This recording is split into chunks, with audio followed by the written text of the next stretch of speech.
Friends, welcome to Ashrita's creations. ఇక్కడ నేను చిమ్నీని ఈజీగా ఎలా క్లీన్ చేయాలో చూపించబోతున్నానండి. మన ఇంట్లో ఉండే వస్తువులతో నీట్గా ఈజీగా క్లీన్ చేసుకోవచ్చు. ఇలా చేయడం వల్ల మినిమం 500 to 600 అయితే మనము మిగిల్చుకోవచ్చు అండి. అది ఎలా చేయాలో చూసే ముందు మన ఛానల్ కొత్తగా చూస్తుంటే లైక్ చేయండి, షేర్ చేయండి, సబ్స్క్రైబ్ చేయండి. 4-5 నెలలు క్లీన్ చేయకపోయినా కూడా నేను చెప్పే చిన్న టిప్ యూజ్ చేశారంటే చాలా నీట్గా క్లీన్ అవుతుంది. చూసారు కదా ఫిల్టర్స్ ఎలా చాలా జిడ్డు బట్టి ఎంత మురిగ్గా ఉన్నాయో. ముందుగా ఫిల్టర్స్ తీసుకొని మనం ఒక ప్లాస్టిక్ ట్రే తీసుకొని దాంట్లో పెట్టేసుకోవాలండి.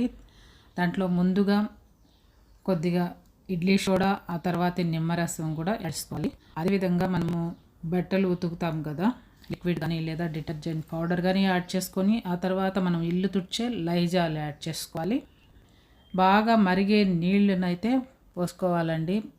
రోల్ బాయిలింగ్ అవ్వాలి. వాటర్ అయితే మామూలుగా గోరెచ్చగా అయితే మాత్రం అది క్లీన్ అయిపోదు. ఇదైతే 3-4 అయిపోయింది నేను ఈ ఫిల్టర్స్ క్లీన్ చేసి.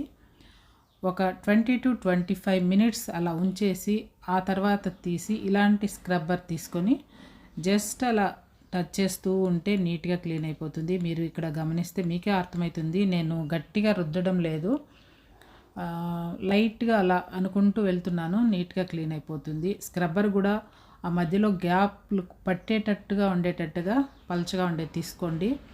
మధ్యలో మనము మళ్ళా ఓపెన్ చేయకుండా ఆ స్క్రబ్బర్తోని మధ్యలో కూడా పెట్టి రుద్దామంటే సరిపోతుంది. ఒక 5 minutesలోనే 2 ఫిల్టర్స్ని కూడా నీట్గా క్లీన్ చేసుకోవచ్చు. 20 to 25 minutes అయితే ఖచ్చితంగా నానబెట్టుకోవాలండి. హాట్ వాటర్లోనే నానబెట్టుకోవాలి. చాలా ఈజీగా క్లీన్ అవుతుంది. నేను ఇక్కడ ఏమేమి వేసానో మరి ఒకసారి చెప్తాను చూడండి. మన ఇంట్లో ఉండే ఇడ్లీ సోడా, అదేవిధంగా lemon juice, detergent powder are liquid, ఇల్లు తుడుచుకోవడానికి యూజ్ చేసే లైజాల్ అండి. ఈ 4 వస్తువులతోనే ఇలా తల మిలమిలా మెరిసేటట్లు చేసుకోవచ్చు. మీకు నచ్చితే లైక్ చేయండి, షేర్ చేయండి, సబ్స్క్రైబ్ చేయండి. ఇదేనండి ఈరోజు video. Thank you for watching.